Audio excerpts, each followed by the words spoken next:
And ఇప్పుడు తెలుగు రాజకీయాల విషయానికి వస్తే ఇప్పుడు ఆంధ్రప్రదేశ్లో assembly elections and parliament elections రెండు జరగబోతున్నాయి. ఇక్కడ మన తెలంగాణలో పార్లమెంట్ ఎలక్షన్స్ జరగబోతున్నాయి. ముఖ్యంగా ప్రజలకి అసెంబ్లీ ఎలక్షన్స్కి పార్లమెంట్ ఎలక్షన్స్కి మధ్యలో ఉన్నటువంటి తేడా ఒక్కసారి మీరు చెప్తే బాగుంటుంది అని. మనకేమవుతుందంటే ఇందాక మనం అనుకున్నట్టుగా రాష్ట్రం అనేది ప్రధానంగా ప్రజలకి అర్థమైంది కాస్త కొస్త. కాబట్టి ఎమ్మెల్యే ఎన్నికలే ప్రజల మనసులో ఎన్నికలు.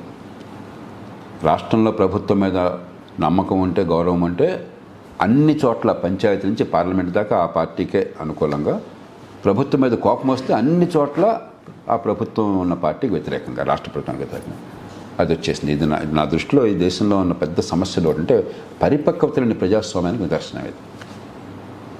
కాబట్టి ప్రజలు గుర్తించాల్సింది ఏంటంటే మోదీ గారు లాంటి వారు ప్రభావశీలమైన నాయకత్వం ఇచ్చినప్పుడు కొంత మార్పు కనిపిస్తుంది. ఎందుకంటే వాజ్పేయి గారి టైంలో కనిపించింది.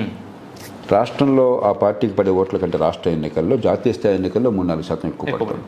కానీ ఇది ఒక ప్రభావశీల నాయకుడు ఉన్నప్పుడు కానీ విషయం అర్థమై అందరూ చేస్తున్నారు అన్నదాన్ని వాస్తవం కాదు. ఎందుకంటే ఎన్నో సందర్భాల్లో గుడ్డిగా వేసేస్తున్నాం ఓట్లు. ప్రజలకు అర్థం కావాల్సింది ఏంటంటే దేశ ఆర్థిక విధానాలు, దేశంలో పెట్టుబడులు, దేశ రక్షణ, దేశ ఆర్థిక సౌష్ఠవము, భవిష్యత్తును కాపాడడం, ఇవన్నీ జాతీయ స్థాయి చేతుల్లో ఉన్నాయి. రోజువారీగా పిల్లలకి చదువు కావచ్చు, ఆరోగ్యం కావచ్చు, ఇంటెదురుగా రోడ్లు కావచ్చు, మీకంటే విద్యుత్ కావచ్చు, శాంతి భద్రతలు కావచ్చు, ముఖ్యంగా శాంతి భద్రతలు, చట్టం, కోర్టులో న్యాయం అందటము, మరి గ్రామాల్లో అభివృద్ధి, వ్యవసాయ రంగంలో చేయవలసిన ఇవన్నీ కూడా రాష్ట్రాల చేతుల్లో ఉన్నాయి. మనం గుడ్డెద్దు చేలబట్టట్టు ఓటేస్తే మన ఓటు వల్ల సరైన సంకేతాన్ని ఇవ్వలేకపోతున్నాం. జాతీయ స్థాయిలో ఎన్నుకుంటున్నప్పుడు దేశ ఆర్థిక ప్రగతిని పెంచే నాయకత్వం ఉందా లేదా, దేశ ప్రయోజనాలని ప్రపంచంలో కాపాడే నాయకత్వం ఉందా లేదా, విదేశాంగ విధానం కావచ్చు, వాణిజ్య విధానం కావచ్చు, పెట్టుబడుల్ని పెంచే నాయకత్వం ఉందా, అది చూడాలి తప్ప నా ఇంటి ఎదురుగా మోరీలో దోమలు ఉన్నాయా లేదా అన్నది స్థానికమైన అంశం. అది గుర్రం పని గుర్రం చేయాలి, గాడిద పని గాడిద చేయాలి. మన ప్రజలకి అర్థమయ్యేట్టుగా మనం చేయలేకపోయినప్పుడు వ్యవస్థలో, ఈ కేంద్రీకృత వ్యవస్థలో ఏమవుతుందంటే ప్రతి కూడా రాష్ట్రంలో కూడా ఇందాక అనుకున్నాం మనం, వీళ్ళంతా కూడా బడ్జెట్ని సరిగ్గా నిధులు సద్వినియోగం చేయకుండా దుబారా ఖర్చులు చేసి అవినీతికి పాల్పడి అలగమాలిన సంక్షేమం, శక్తికి మించిన సంక్షేమం చేసి మౌలిక సదుపాయాలకు పెట్టుబడులు ఖర్చు పెట్టకుండా అదేమంటే భారాన్ని కూడా మీద పెడుతున్నారు. ప్రజలకు విషయం అర్థం కాదు. కాబట్టి ఇందాక కొన్ని అంకెలు చెప్పాను. ఈ అంకెలు అర్థమైంది ఎంతమందికి ఈ దేశంలో? గడియారం చూసి టైం చెప్పలేనటువంటి వాళ్ళు 150 మంది ఉన్నటువంటి దేశంలో 42 లక్షల కోట్ల రూపాయలు, దానిలో 20,74,000 ఈ 1,00,00,000 కోట్లు ఎవరికి అర్థమవుతాయి ఇవి? దీన్ని ఆసరాగా చేసుకుని చాలా లూజ్గా మాట్లాడుతున్నాం ఈ దేశంలో. కాబట్టి నేను కోరేది ఏంటంటే కనీసం ఈ దేశ ఐక్యతను కాపాడేది ఎవరు, దేశ ఆర్థిక వ్యవస్థని పెంచే అవకాశం ఎవరి చేతుల్లో ఉన్నది, పుట్టుక భవిష్యత్తుని శాసించుకునే ఎదిగే అవకాశాలు ఎవరి విధానాల వల్ల వస్తాయి, ఉన్న డబ్బుని పొదుపరితనంతో అటు సంక్షేమం అటు అభివృద్ధి రెండింటిని కూడా సమపాలలో చేసి పొదుపరితనం చేసేవాళ్ళు ఎవరు, అవగాహన స్పష్టంగా ఉండాలి. అలా కాకపోయినట్టయితే ఎన్నికల్లో ఎవరో ఒకరు నెగ్గుతారు కానీ ప్రజలు ఎప్పుడు ఓడిపోతారు. ఇక తెలుగు రాష్ట్రాలకు వస్తే ఆంధ్రప్రదేశ్లో అసెంబ్లీ ఎన్నికలు జరుగుతున్నాయి. అక్కడ నా దృష్టిలో ఒక నిర్ణయాత్మకమైనటువంటి ఎన్నికది. మనకేంటంటే స్థూలంగా చూస్తే అది కులాలు, ఒక పార్టీ రెడ్ల పార్టీ, ఇంకోటి పార్టీ కమ్మ పార్టీ, ఇంకోటి కాపు పార్టీ ఇలా ఆలోచిస్తున్నాం. ఇవన్నీ కొంత వాస్తవం కావచ్చు కానీ ఇది ఏ ఒక్క కులం వల్ల ఒక పార్టీ నిలబడదు, అది పక్కన పెట్టదు. మౌలికమైన పోరాటం ఏంటంటే ఒక నిరుపేద దేశంలో, అక్షరజ్ఞానం కూడా సరిగ్గా అందరికీ అందని దేశంలో సంక్షేమం అవసరం.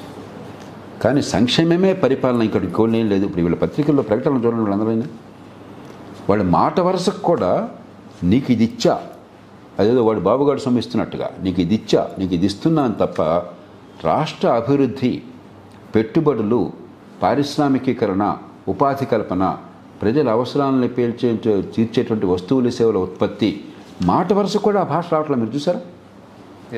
అంటే రాజకీయం అంటే పన్నుల డబ్బు నేను తినేస్తాను, ముందు ఖర్చు పెట్టాను కదా, ముందు తినేయాలి, ఆ తర్వాత దుబారా చేయాలి, మరి రాజభోగాలు అనుభవించాలి, ఆ పదవిలోకి వచ్చాను కదా, మిగతాది పంచిపెట్టాను సమర్థంగా అందరికీ. ఇది తప్ప ఇంకోటి రాజకీయం లేదు. ఇది చాలా ప్రమాదకరమైంది ఈ దేశానికి. దానిలో ఆంధ్రప్రదేశ్ పరాకాష్ఠకి వెళ్ళింది. దేశ చరిత్రలో ఎప్పుడూ లేని స్థాయిలో అంతా సంక్షేమమే, లేని డబ్బులతో. బహుశా ప్రపంచంలో కూడా ఈ స్థాయిలో ఎప్పుడు ఆ ప్రయత్నం జరగల. అభివృద్ధి, మౌలిక సదుపాయాలు, పెట్టుబడులు, పారిశ్రామికీకరణ పూర్తిగా నిర్లక్ష్యం చేసి అసలు ఆల్మోస్ట్ దానికి వ్యతిరేకంగా ఉంది. పెట్టుబడి పెట్టడానికి ఎవరైనా వస్తే వాడిని పురుగులాగా చూస్తున్నారు. పెట్టుబడి ఎప్పటికే పెడితే వాడు నేరస్తులాగా చిత్రిస్తున్నారు. మలుగు సదుపాయాలు అనవసరం అంటున్నారు. మలుగు సదుపాయాలు అభివృద్ధి కోరేవాళ్ళు వాళ్ళంతా కూడా డబ్బున్న వాళ్ళు మన శత్రువుల్లోని వర్గ పోరాటం తీసుకొస్తున్నారు. ఈ దేశ భవిష్యత్తుకు నిర్ణయాత్మకమైన ఎన్నిక. కాబట్టి ఓ పక్కన నరేంద్ర మోదీ గారు ఆయన సంక్షేమాన్ని అభివృద్ధిని సమపాడుతూ చూసి అణగారిన వర్గాలు ఎదగాలని చూస్తున్నారు తప్ప వాళ్ళని అలాగే ఉంచి వాళ్ళని తాత్కాలికమైన తాయిలాలతో భవ్యపెట్టాలని చోట్ల. తాత్కాలికంగా సంక్షేమం అవసరం, కానీ అదే పరిపాలన అనుకోవట్ల. అలాగే చంద్రబాబు నాయుడు గారు పరిపాలనలో ప్రతి పార్టీలో పొరపాటు ఉంది. అన్ని పార్టీలు కేంద్రీకరణలో భాగం.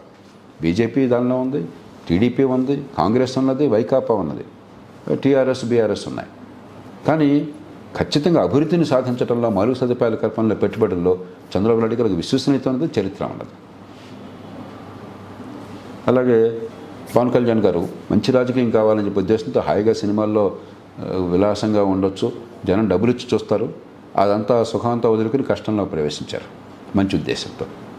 కాబట్టి ఈవేళ ఉన్న పరిస్థితుల్లో మిగతావన్నీ పక్కన పెట్టి అభివృద్ధి సంక్షేమానికి సమతూకాన్ని ఇచ్చి భవిష్యత్తులో అభివృద్ధికి బాట వేసేవాళ్ళు తప్ప దేశంలో కానీ రాష్ట్రంలో కానీ సంక్షేమానికే ఓటు అన్నట్టయితే వేద దేశం కాబట్టి భవిష్యత్తు పూర్తిగా నాశనం అవుతుంది. మన వేళ్లతో మన కళ్ళు పడుచుకుని అవుతాం.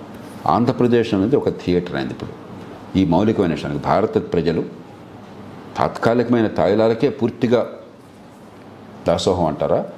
తాత్కాలికంగా మాకు ఆ హక్కు, మాకు సంక్షేమం అవసరం, కానీ రేపొద్దున మా పిల్లల భవిష్యత్తు కావాలి, వాళ్ళు ఎదగాలి, ఈ రెంటిని సమపాళ్ళలో చూడాలని దానికి పట్టం కడతారా?